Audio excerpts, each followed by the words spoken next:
จ้าหน้าที่ฝ่ายปกครองของไทยสกัดจับแรงงานเถื่อนจากสปป.ลาวจำนวน12คนในระหว่างการลักลอบเดินทางเข้าประเทศไทย Time to share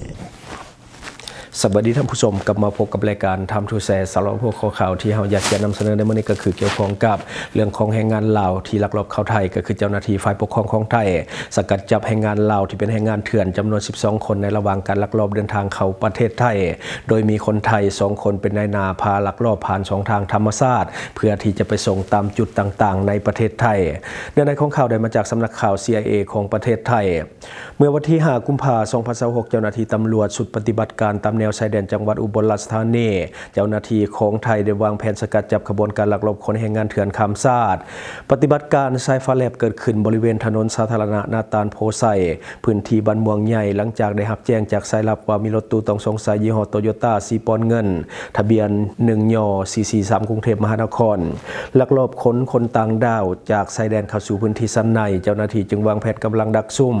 จนกระทั่งพบรถคันดังกล่าวและส่งสัญญาณให้หยุดจอดเพื่อกวดสอบ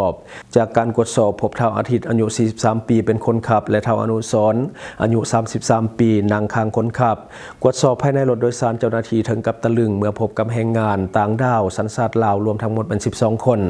นั่งอัดแน่นกันมากวดสอบเบื้องต้นบ่มีผู้ใดมีเอกสารเข้าเมืองหรือว่าพาสปอร์ตมายังยืนกลุ่มผู้ต้องหาสารภาพว่าหับแรงงานทั้งหมดที่ว่าลักลอบเข้ามาทางช่องทางธรรมชาติเพื่อไปส่งตามจุดหมายต่างๆเจ้าหน้าที่จึงได้แจ้งข้อหานักแก่2คนไทยฐานช่วยเหลือสุขเสื่องอำพรางหรือว่าช่วยประกันใดๆที่ให้คนต่างด้าวหลุดพ้นจากการจับกุม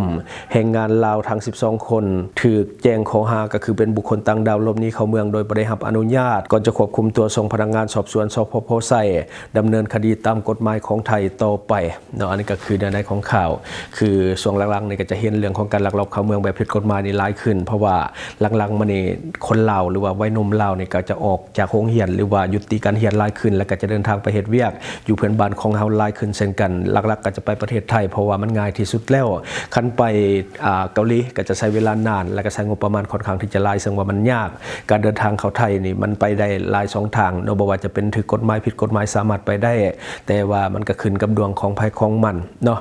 หลายคนอาจจะยังบ่เข้าใจว่าเป็นหยังเนาะต้องลักลอบเข้าไปประเทศไทยทั้งที่ระหว่างลาวและไทยมี MOU และก็ไทยก็เปิดรับแรงงานลาวอยู่แล้วเนาะคือเขาเจ้าก็ต้องการแรงงานจากสปป.ลาวของเฮาค่อนข้างที่จะหลายแต่เป็นหยังต้องลักลอบเข้าไปเดี๋ยวเฮามาเบิ่งสาเหตุและก็แรงจูงใจที่เขาบ่ยอมเฮ็ดบัตรถูกต้องและเดินทางเข้าประเทศไทย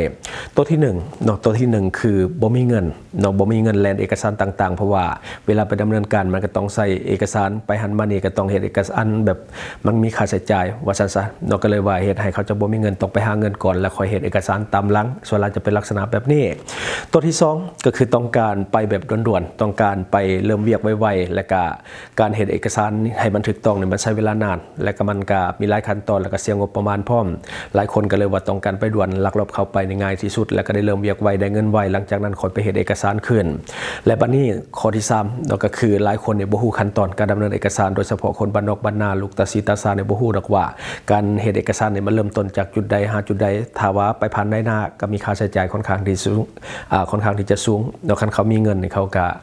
น่าจะบ่ไปเฮ็ดเวียกอยู่ต่างประเทศเนาะเขาน่าจะคิดแบบนี้หลายกว่าเนาะคันว่าไปเฮ็ดเองนี่บ่ฮู้แน่นอนว่าสิเริ่มต้นจากจุดใดหาจุดใดคันผ่านได้หน้าก็มีค่าใช้จ่ายที่สูงฉะนั้นหลายคนก็บ่มีเงินและตัวที่4หลายคนมักง่ายเนาะก็คืออยากไปแบบสบายๆบ่อยากเฮ็ดเอกสารบ่อยากยุ่งยากบ่อยากซักซ่ามักง่ายบวกกับว่ามีแน่หน้าสักส่วนแน่ก็คือแบบเสนอสิออกค่าใช้จ่ายให้ก่อนว่าสินะคันว่าได้เฮ็ดเวียกเฮ็ดงานแล้วก็จะไปตัดเอาเงินเดือนส่วนหลายก็เป็นลักษณะแบบนี้สำหรับนายนาที่ว่าพาไปเฮ็ดเวียกอยู่ในประเทศไทยเขาจึงไปเนาะบางคนก็มักง่ายบ่อยากเฮ็ดเอกสารนายนาบอกว่าสิจ่ายให้ก่อนก็ไปตัดสินใจไปเลยอันนี้ก็เป็นอีกปัจจัยนึงจะได้ก็ตามแนะนำให้ไปถูกต้องตามกฎหมายนี่ดีที่สุดเนาะสำหรับรายการของเฮาแนะนำให้ไปแบบถูกต้องตามกฎหมายถึงแม้ว่าจะเป็นเพื่อนบ้านที่เดินทางเข้าสะดวกแต่ก็บ่ควรที่จะเฮ็ดแบบว่าลักลอบเข้าไปเนาะมันจะเสียทางระบบก็คือแรงงานคนอื่นๆก็จะเดือดร้อนไปนำถ้าว่าเกิดการเข้มงวดหรือว่าการแบนแรงงานลาวขึ้นมานี่มันจะยุ่งยากนํกันเนาะทางที่ดีนี่ไปแบบถูกต้องตามกฎหมายเนาะมันมีข้อดีหลายอย่างอยู่เดี๋ยวเฮามาเบิ่งนํกันตัวที่1ก็คือมันจะเดินทางเข้าไทยหรือว่าออกจากไทยนี่สะดวกสบายและก็สบาย ใจในขณะที่เฮายังอยู่ในประเทศไทยการทำงานก็สบายใจไปเลาะไปเที่ยวใช้ชีวิตก็สบายใจเพราะว่าเฮามีเอกสารถูกต้องและข้อที่2ก็คือได้รับเงินเดือนและก็สวัสดิการที่มันได้ตามกฎหมายของไทยคนไทยได้แบบใดเฮาก็ได้แบบนั้นอันนี้คือข้อดีของการไปแบบถูกต้องตามกฎหมายและข้อที่3ก็คือได้รับการคุ้มครองเวลาเฮาเกิดเหตุด่วนเหตุร้ายต่างๆเหตุอีหยังต่างๆที่มันบ่คาดคิดแต่ว่ามันเกิดขึ้นแบบนี้เฮาก็จะได้รับการคุ้มครองจากกฎหมายของไทยนำเวลามีเหตุด่วนเหตุร้ายสามารถไปแจ้งความได้ปกติแต่ถ้าว่าเฮาไปผิดกฎหมายเนาะไปแจ้งความถูกจับซ้ำเนาะฉะนั้นต้องได้คิดหน่อยนึงเนาะเวลาที่จะไปต้องไปให้ถูกต้องตามกฎหมายก็จะคุ้มครองเฮาเนาะเดี๋ยววันนี้เฮามาต่ออีกข่าวหนึ่งในเรื่องของรถเถื่อนอยู่ทางฝั่งไทยที่จะเคลื่อนย้ายมาทางฝั่งสปป.ลาวแต่ว่ามีการพักรถอยู่สวนกล้วยแห่งหนึ่งแต่ว่าเจ้าหน้าที่ของไทยสามารถที่จะเข้าไปสกัดจับไว้ได้รถก็เลยว่าบ่มาถึงฝั่งสปป.ลาวในของข่าวได้มาจากสำนักข่าว CIA ของประเทศไทยกองร้อยทหารพรานที่2102บูรณาการกำลังฝ่ายปกครองและตำรวจตระเวนชายแดนอำเภอท่าลี่กวดยึดรถกระบะต้องสงสัย2คันที่สุกเสืองอยู่ในป่ากล้วยพบเป็นรถที่ถูกยกเลิกสัญญาเซาซื่อเกียมลักลอบข้ามแม่น้ำเฮืองส่งไปขายที่สปป.ลาวเมื่อวันที่5กุมภาพันธ์2026เจ้าหน้าที่กองร้อยเฉพาะกิจทหารพราน2102หน่วยเฉพาะกิจทหารพราน21ภายใต้การนำของกองกำลังสุรศักดิ์มนตรีได้สมทบกำลังร่วมกับฝ่ายปกครองอำเภอทาลี่และกองร้อยเฉพาะกิจตำรวจตระเวนชายแดนที่246ปฏิบัติการลาดตระเวนและก็เฝ้ากวดเพื่อป้องกันการกระทำผิดกฎหมายตามแนวชายแดนระหว่างไทยและสปป.ลาวจากการปฏิบัติการเจ้าหน้าที่ได้กวดพบความผิดปกติอยู่บริเวณสวนป่ามะขามพื้นที่บ้านยางหมู่5ตำบลทาลี่อำเภอทาลี่จังหวัดเลยโดยพบรถยนต์กระบะต้องสงสัยจำนวน2คันที่จอดฉุกเฉินอยู่ในพื้นที่หลับตาคนจากการตรวจสอบเบื้องต้นพบเป็นรถยนต์ที่ทางบริษัทไฟแนนซ์ได้ประกาศยกเลิกสัญญาเซาซื่อไปก่อนหน้านี้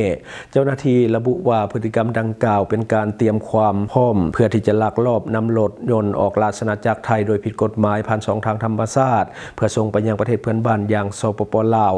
เบื้องต้นเจ้าหน้าที่ได้ดำเนินการกวดยึดของกลางที่เป็นรถยนต์ทั้งหมดไว้เพื่อทำการตรวจสอบเอกสารอย่างละเอียดและนำส่งพนักงานสอบสวนเพื่อดำเนินคดีตามขั้นตอนของกฎหมายและติดตามกลุ่มขบวนการมาดำเนินคดีตามกฎหมายของไทยต่อไปอันนี้คือเนื้อในของข่าวดอกก็คือบ้านเฮานี่ปฏิเสธบ่ได้ดอกว่าลาวนี่เป็นตลาดห้องหับเรื่องของรถที่ถูกโจรกรรมมาจากฝั่งไทยเพราะว่าจำนวนหนึ่งดอกก็จะส่งมาฝั่งสปป.ลาวบ่ว่าจะเป็นรถจักรบ่ว่าจะเป็นรถใหญ่บ้านเฮานี่ก็ถือว่าเป็นตลาดมืดที่ห้องหับรถที่มาแบบผิดกฎหมายจากเพื่อนบ้านของเฮารถเถื่อนในบ้านเฮาแม้นยังมีความต้องการสูงเนาะเพราะว่ามันก็มีหลายสาเหตุหลายปัจจัยตัวที่1ก็คือเรื่องของรถนี่ยังสภาพดีแต่ว่าราคามัน1ใน3เท่านั้นเนาะจึงเฮ็ดให้หลายคนต้องการรถเถื่อนที่มาจากประเทศไทยหลายเนาะและที่สำคัญรถเถื่อนในลาวก็สามารถที่จะเสียภาษีย้อนหลังได้และก็กลายเป็นรถที่ถูกต้องตามกฎหมายเอาไปเสียภาษีคืนก็ถูกต้องตามกฎหมายแล้วฉะนั้นอย่าแปลกใจว่าเป็นยังรถเถื่อนจากไทยจึงทยอยเข้ามาลาวเรื่อยๆก็ย้อนว่ามันมีปัจจัยแบบนี้แหละก็คือคนต้องการหลายราคามันถูกแต่ว่ารถสภาพดีแล้วก็สามารถที่จะไปเสียภาษีย้อนหลังและก็กลายเป็นรถที่ถูกต้องตามกฎหมายได้แล้วก็สามารถขับได้ปกติเนาะอันนี้คือสิ่งที่เราเก็บมาเล่าสู่ฟังหวังว่าท่านจะได้รับสาระดีสำหรับท่านที่มาเบิ่งรายการเฮาอยู่คิดเห็นจังได๋กับสิ่งที่มานำเสนอไปก็อย่าลืมฝากไว้ภายใต้คอมเมนต์ของเฮาและข้าพเจ้าจะเข้าไปอ่านด้วยตนเองขอขอบใจ